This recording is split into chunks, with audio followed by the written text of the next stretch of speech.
Mesdemoiselles, messieurs, bonsoir. Voilà, alors moi ce sera un petit peu en fin de compte des récitations, des petits contes poétiques, rimés. Alors, vous allez voir, j'ai commencé avec une vitrine. Mais pas n'importe quelle vitrine. La vitrine d'un magasin de jouets. Ah, avec tous ces trésors à l'intérieur. Imaginons un petit garçon qui vient, comme tous les jours après l'école, se coller à cette vitrine et rêver en fin de compte du train électrique qu'il n'aura peut-être jamais.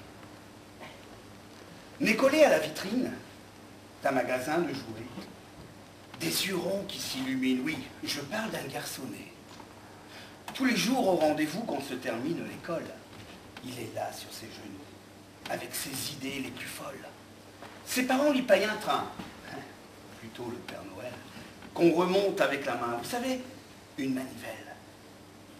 Ah, c'est lui qui l'a choisi, car il connaît les limites. Son papa lui a bien dit, il est grand. Il comprend vite. Ce qu'il voulait, c'est un grand, avec la loco électrique. Des wagons pour prendre des gens et des signaux automatiques. C'est bien sûr trop demandé, s'en rend compte, évidemment. Alors, il conduit en pensée le convoi qu'il aime tant. Et demain, il reviendra nez collé à la vitrine. Et demain, il rêvera d'un Mistral avec turbine. Voilà.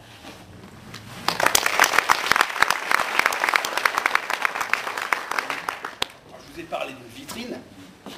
Je vais vous parler d'un facteur. Mais pas n'importe quel facteur. Un facteur qui aime bien les couleurs, qui adore les couleurs, surtout les boire.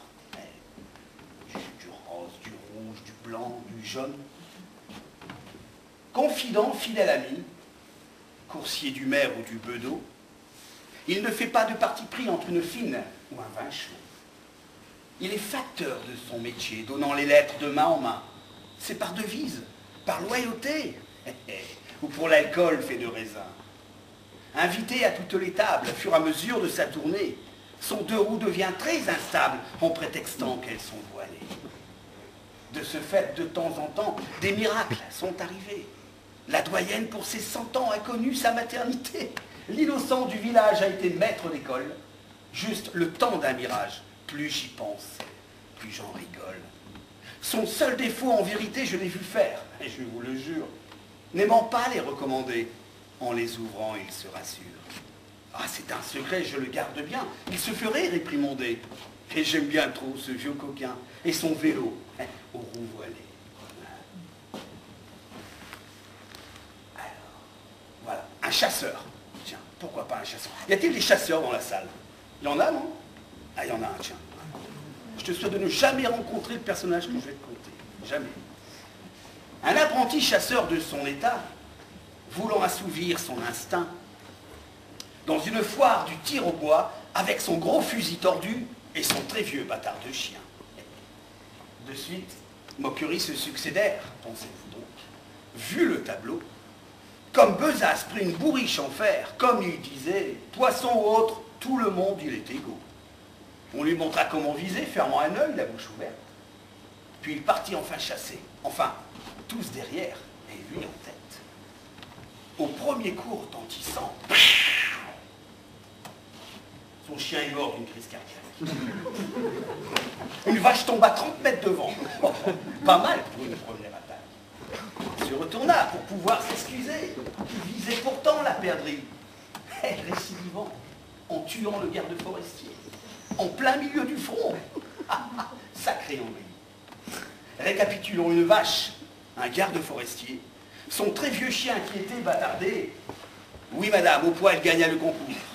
1 an de prison en trophée et bien sûr interdiction à vie, à jamais, pour l'éternité, ne serait-ce que de chasser une mouche dans un champ de l'amour.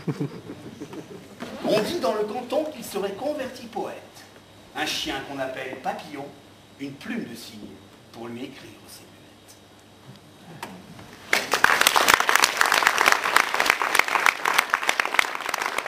On va construire un cerf-volant, c'est ça la poésie, hein. On passe du coq à l'âne, c'est formidable. Viens Florian, on va construire un cerf-volant. Tiens, voilà, prends ta guitare, on va construire un cerf-volant.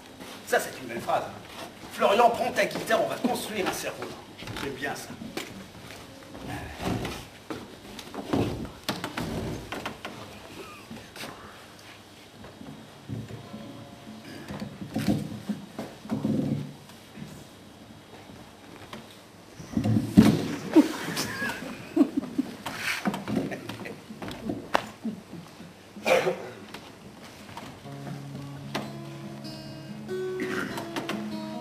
bois, du fil et du papier, crayon couleur pour le dessin. Et le ciel est à sa portée. Le seul restant sera le sien. Quel animal va-t-il créer? Souris, canard, aigle pèlerin? Ce sera l'aigle, sans hésiter, plus beau, plus fier, le souverain.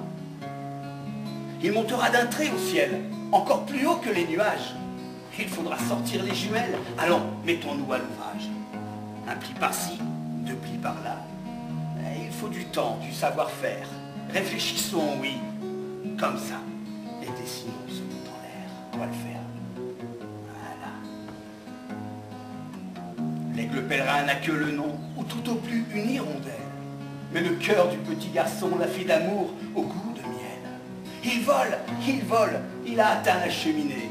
C'est le plus beau jour de sa vie. Le vent continue de souffler, le vent continue de souffler.